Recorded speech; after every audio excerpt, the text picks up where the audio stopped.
Benjamin Scheuer is here. He is a singer and songwriter. He wrote and stars in a one-man musical. It is called The Lion. It is based on his own life, including his relationship with his father and also his battle with cancer while he was in his 20s. Charles Isherwood of the New York Times writes, quote, "A naturally appealing performer with a soft touch, Mr. Scheuer seems to have found consolation for the troubles he's endured by channeling them into his art." I am pleased to have Ben Scheuer at this table for the first time. Welcome. Thank you very much for having me, Chad. It's a pleasure. How did this begin? I mean, how did this play that you have created and you're performing throughout, for now through the end of 2016, come about? I made a record of autobiographical songs with a band of mine called Escapist Papers. And as I was performing these songs with my band, or even just solo acoustic, little coffee shops in New York City, I wanted to know what I was going to say between the songs to better connect them and to better frame each song more clearly. And so I wrote a script. I wrote it down. I didn't tell anybody I had a script, but I memorized it. And I wanted to play the best gig possible. I didn't want people to be bored in between the songs. And so I had a script and I had a score, and that is ostensibly a piece of theater. And that's where it began. And when did you know it could be, in fact, performed as a credible and worthy project? I was invited to the Goodspeed Theater in Connecticut as a writer-in-residence there in January 2013, and they asked me, "Do you have a piece of theater on which you're working now?" I'd written some other pieces of theater for the stage, and I told them, "Yes, I do. It's a show called The Bridge." Now, The Bridge is the title of the record that I'd recently made, and so I thought, well, I'll pull a fast one on these guys, and I'll go up and work on the in-between song banter. And so I went up to Goodspeed in January 2013, and living next door to me were Mark Holman and Greg Kotis, the writers of the Tony Award-winning show Urinetown, and their director, Sean Daniels. And I became friends with Mark and Greg and the director Sean. We'd hang out in the evenings, play songs for each other, and we got to know each other pretty well. And when I got invited to the Weston Playhouse in Vermont in April 2013, the people in Weston said, "We want you to come up and write. Work on this piece you're working on, but we feel like you need a new pair of eyes and ears to help you out. Why don't you bring up a director?" And so I called the only director I knew, Sean Daniels, and I asked him if he had any recommendations for young directors, because I pretty correctly thought that Sean was way out of my league.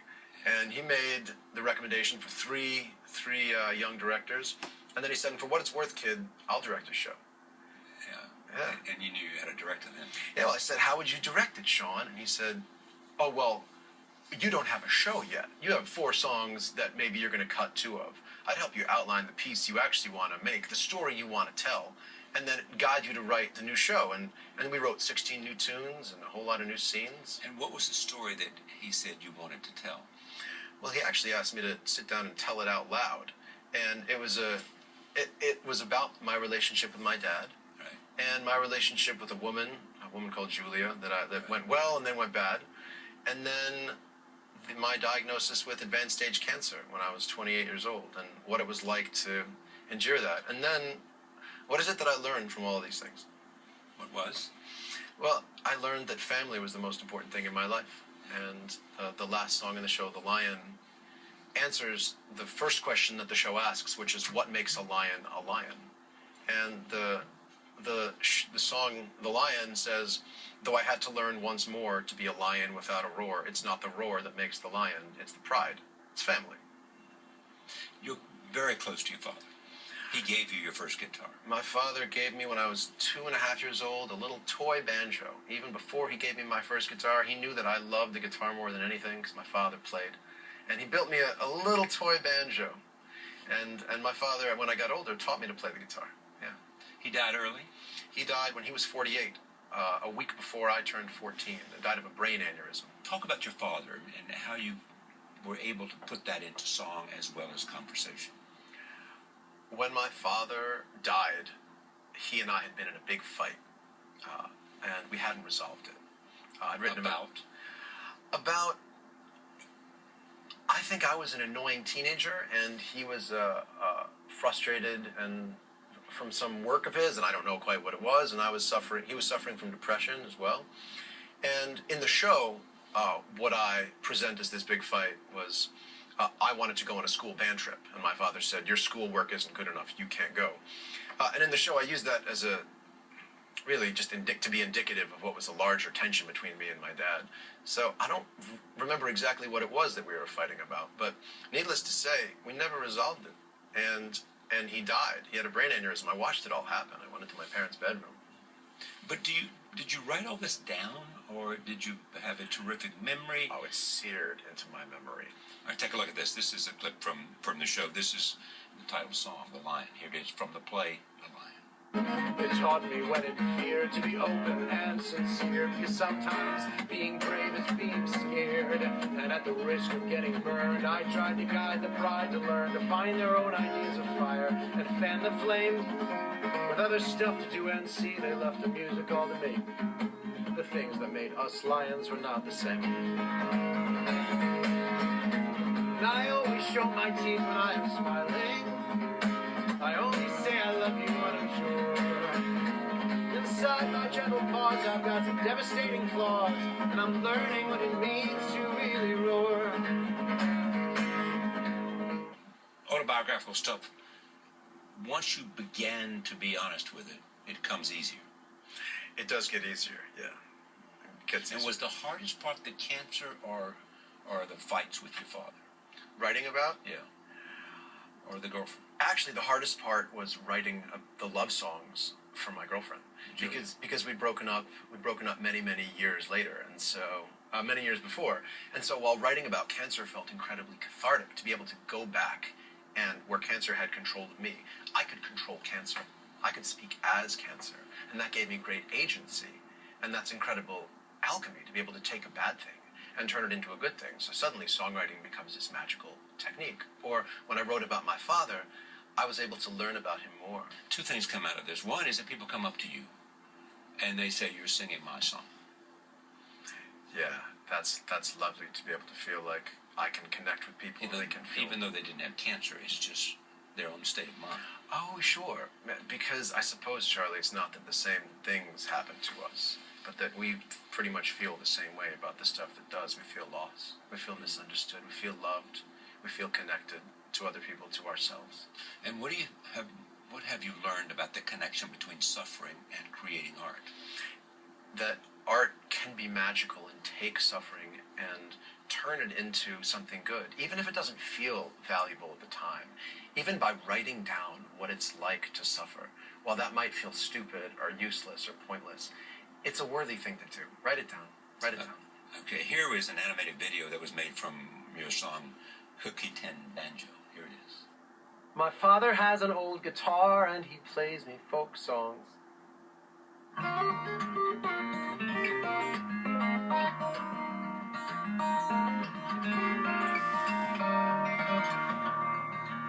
My father has an old guitar and he plays me folk songs. There is nothing I want more than to play like him. He goes to the basement and builds me a cookie tin banjo. He builds me a cookie tin banjo. The strings are made of rubber bands, the strap is an old red necktie. The body is the big round lid of a metal cookie tin. When he plays his old guitar, I play my cookie tin banjo. I play my cookie tin banjo right along with him.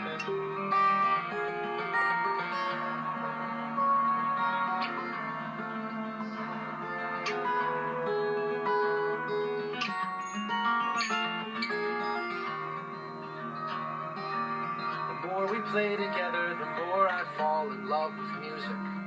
And I realize that my banjo is a toy that I've outgrown. I want strings of steel and something new and something real. And so he gets me a guitar to call my own. Then Dad says to me on this fine afternoon, let's sit on the stairs, I'll teach you to tune. He hands me a pick, one that's little and black. He shows me the G chord. I've never looked back. Now buried somewhere in a closet is my cookie tin banjo. In my arms is my guitar, my greatest source of joy. For the life that I have now, I'm grateful to my father, who gave the gift of music to his boy. It started with a simple homemade toy.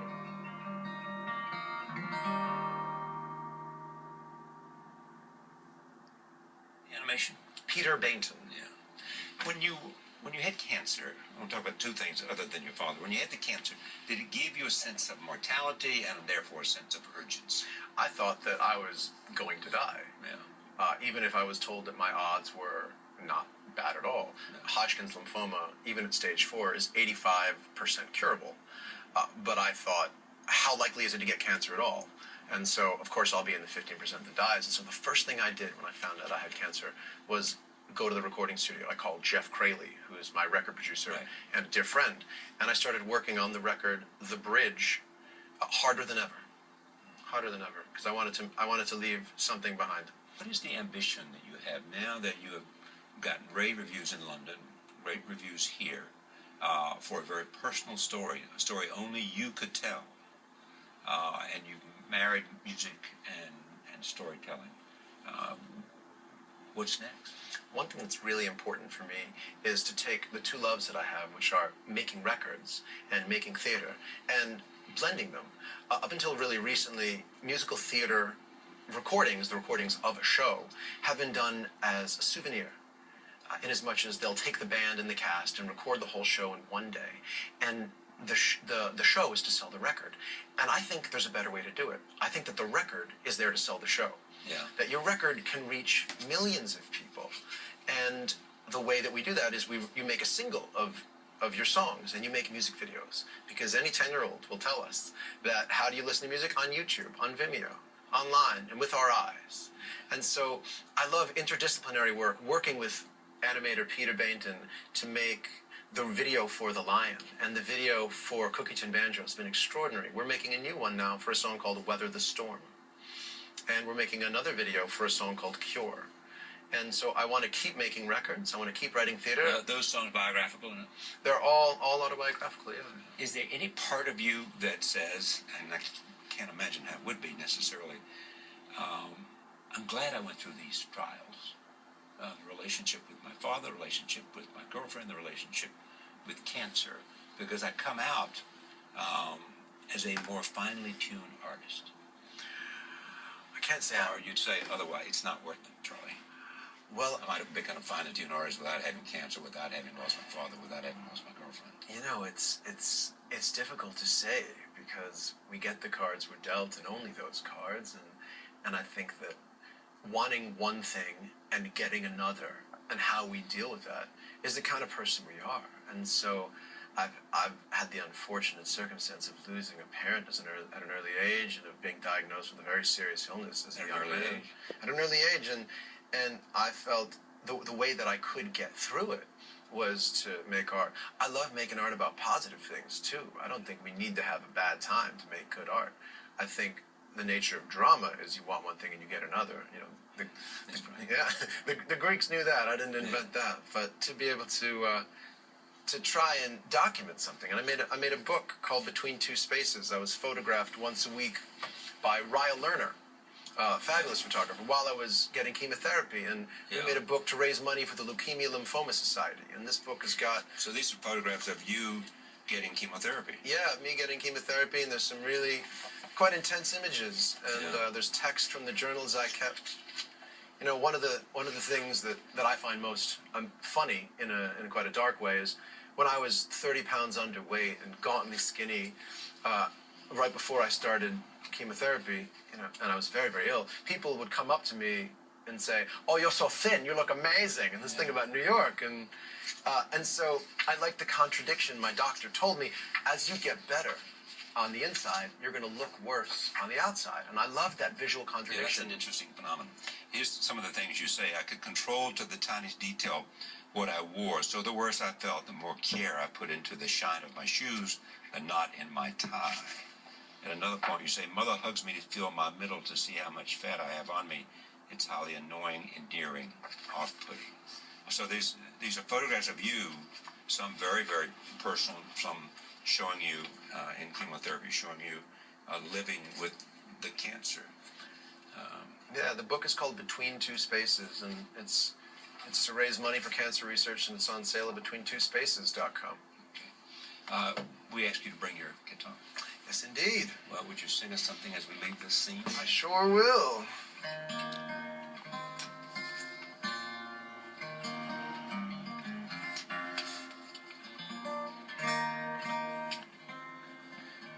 This is a song from the show called Weather the Storm.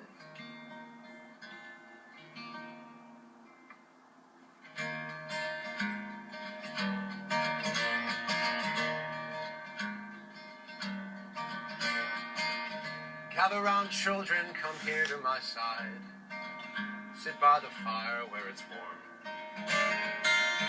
I'll tell you something was once told to me about the way that we weather the storm.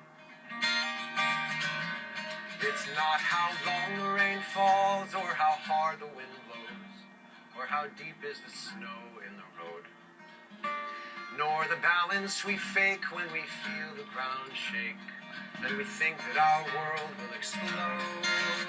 It's the help that we give, it's the love that we live, it's our pride in the friendships we form. It's the courage we show, facing things we don't know. It's the way that we weather the storm. If you try to stand tall, but you slip and you fall, in the earth is the sound of the stars. Truth gets revealed when you're broken and healed. Every heart is made stronger by scars. It's not how long the rain falls, or how hard the wind blows, or how deep is the snow in the road, nor the balance we fake when we feel the ground shake and we think that our world will explode. It's the help that we give, it's the love that we live, it's our pride in the friendships we form. It's the courage we show, facing things we don't know. It's the way that we weather the storm. So go on your journeys, be bold and be brave. Be lions, my boys, and be strong. And when it is such that it all feels too much, then remember the words to this song. It's not how long the rain falls, or how hard the wind blows, or how deep is the snow in the road, nor the balance we fake when we feel the ground shake and we think that our world will explode. It's the help that we give, it's the love that we live, it's our pride in the friendships we form.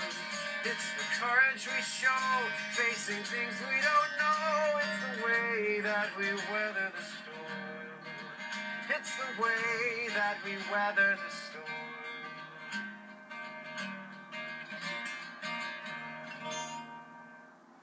Benjamin Scheuer is at the Lynn Redgrave Theater at the Culture Project through Sunday, March 29th in The Lion.